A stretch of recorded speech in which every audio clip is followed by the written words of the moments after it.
Assalamualaikum warahmatullahi wabarakatuh. Apa kabar anak-anakku sekalian dimanapun kalian berada? Semoga dalam keadaan baik-baik dan sehat selalu. Pada kesempatan ini Bapak akan mencoba menjelaskan langkah-langkah login ujian asesmen nasional berbasis komputer atau yang mana sering kita sebut ANBK bagi siswa SMP, SMA, SMK ataupun siswa paket tahun 2021.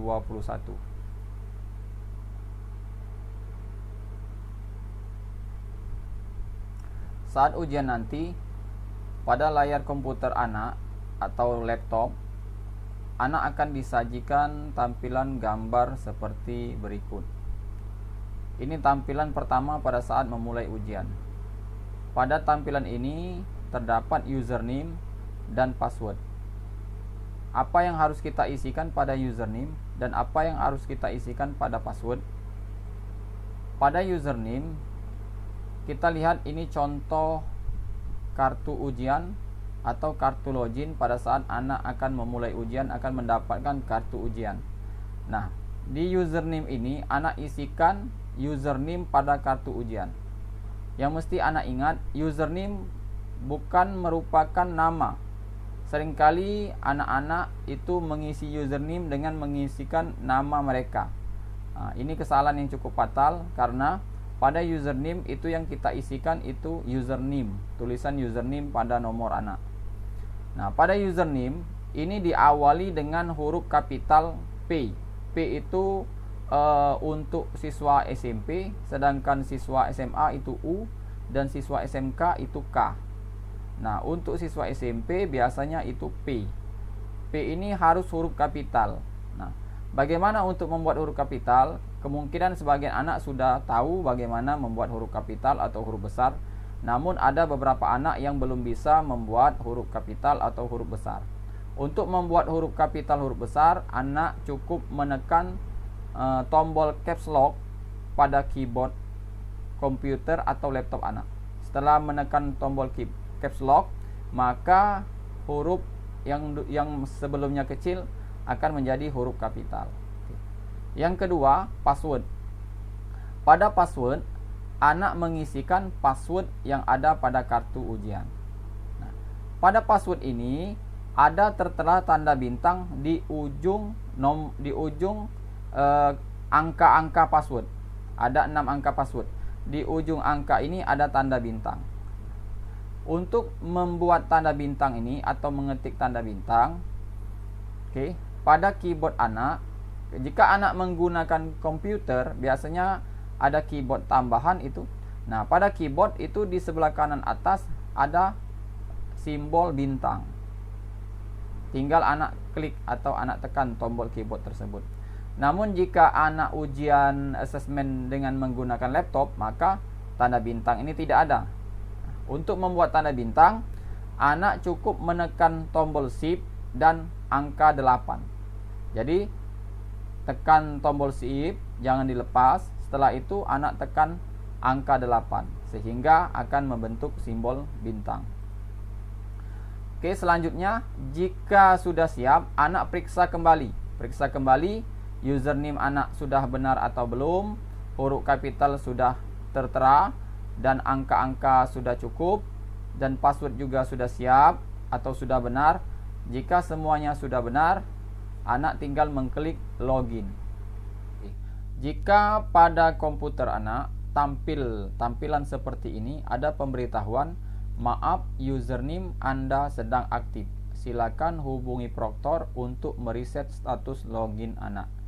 Nah, ini pemberitahuan ini akan muncul jika anak login kembali tanpa memberitahu proktor. Karena setiap anak mau login kembali, seumpama anak sedang mengerjakan dan tiba-tiba komputernya mati atau keluar dari aplikasi ujian, maka anak akan login ulang. Nah, sewaktu anak login ulang, anak harus memberitahu proktor bahwa anak akan login ulang. Karena anak tidak bisa login ulang tanpa di-reset status anak pada komputer server. Jadi jika keluar pemberitahuan seperti ini, anak cukup memberitahu proktor untuk meminta mereset nomor peserta anak pada komputer server. Oke.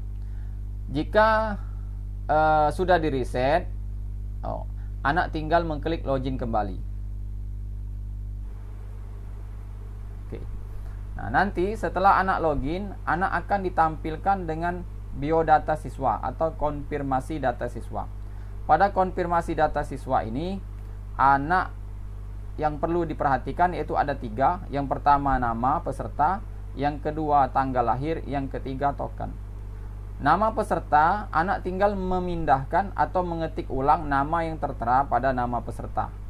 Sedangkan tanggal lahir, anak akan mengetik tanggal lahir yang tertera pada kartu ujian.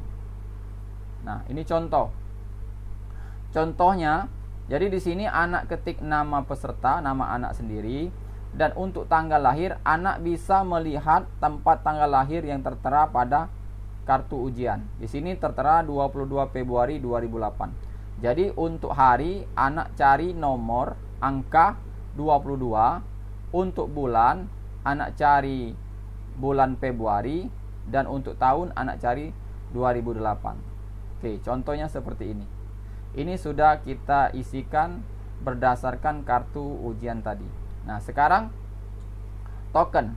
Token ini kita dapatkan itu pada saat ujian itu diberikan oleh proktor.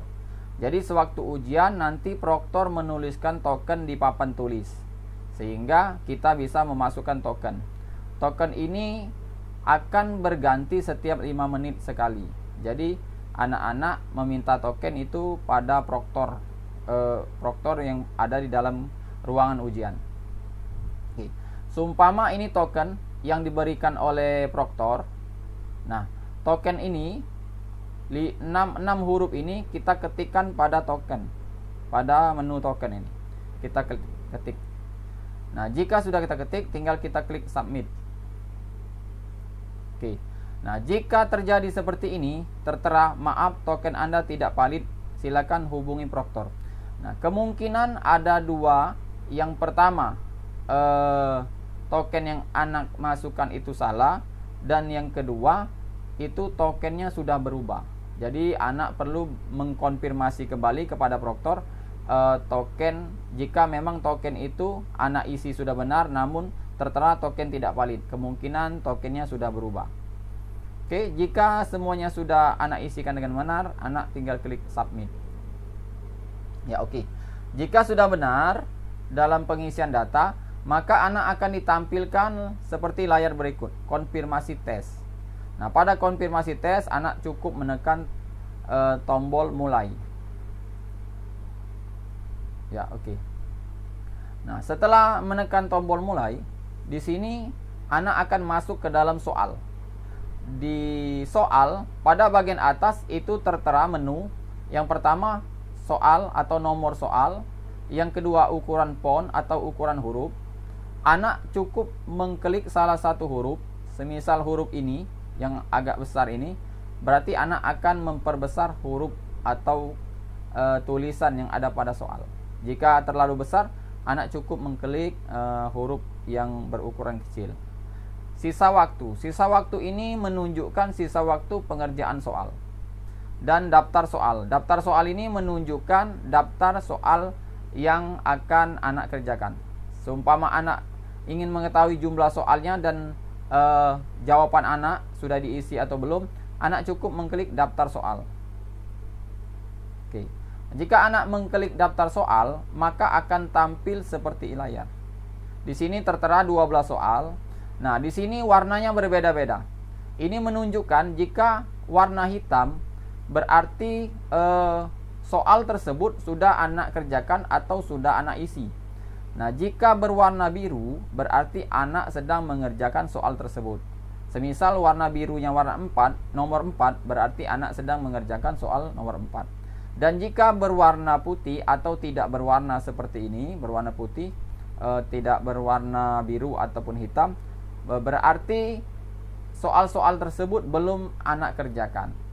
Nah, jadi anak pastikan terlebih dahulu sewaktu mengerjakan soal, apakah semua nomor-nomor ini sudah berwarna hitam.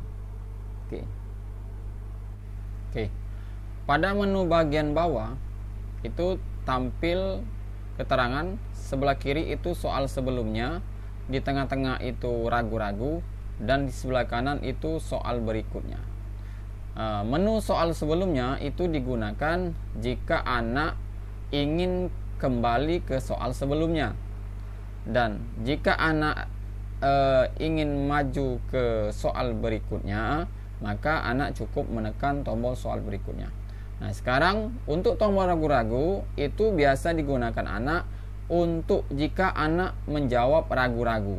Jadi nanti ketika mau menyelesaikan ujian, anak belum bisa menyelesaikan ujian karena masih ada jawaban yang ragu-ragu. Nah, sehingga jika anak ragu-ragu, anak mencenteng tombol ragu-ragu ini. Namun jika tidak diperlukan, maka tidak usah digunakan tombol ragu-ragu. Jika semuanya telah selesai, pertanyaan sudah dijawab semua, anak ingin menyelesaikan. Nah, di sini belum ada tombol selesai. Tombol selesai itu terdapat pada soal nomor terakhir. Nah, tadi ini soal ada 12 soal, berarti kita mengklik soal nomor 12. Nah, untuk menampilkan soal nomor 12, kita klik daftar soal terlebih dahulu. Dan anak memilih soal nomor terakhir. Jika anak memilih nomor terakhir soal, maka akan timbul menu baru. Seumpama kita klik soal nomor 12. Nah, di sini keluar menu baru, yaitu tombol selesai. Jadi jika anak ingin ada tombol selesai, maka anak cukup mengklik soal nomor 12, nomor yang terakhir, nomor yang terakhir. Jika soal 12, anak mengklik soal nomor 12. Jika lebih dari 12, anak mengklik soal yang terakhir. Nah, pas ketika anak mengklik soal nomor terakhir, maka akan keluar menu baru, yaitu tombol selesai. Oke. Selanjutnya kita klik selesai.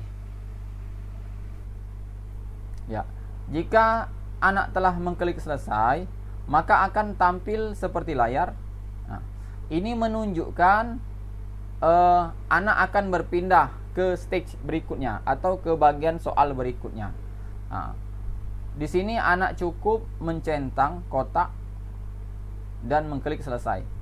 Anak mencentang kotak terlebih dahulu. Oke, seperti ini. Jika sudah seperti ini, anak cukup mengklik tombol selesai. Oke. Ya. Jika memang tombol selesai tadi anak klik ketika semua soal sudah dikerjakan, maka akan tampil seperti pada layar, kembali ke layar semula, yaitu username dan password. Namun jika anak masih baru mengerjakan step yang pertama, maka setelah mengklik nomor selesai, anak belum bisa menyelesaikan ujian, namun kembali dulu ke step yang kedua. Namun jika semuanya sudah dikerjakan, maka anak selesai mengerjakan dan tampil kembali tampilan seperti layar. Oke, sampai di sini kira-kira cukup dipahami. Jika memang ada pertanyaan yang membuat anak bingung atau penjelasan lebih lanjut, silakan menulis di kolom komentar pertanyaan-pertanyaan yang akan disampaikan. Dan sebelumnya jangan lupa di subscribe channelnya agar dapat pemberitahuan video-video selanjutnya. Oke, atas perhatiannya terima kasih. Bapak akhiri dengan wassalamualaikum warahmatullahi wabarakatuh.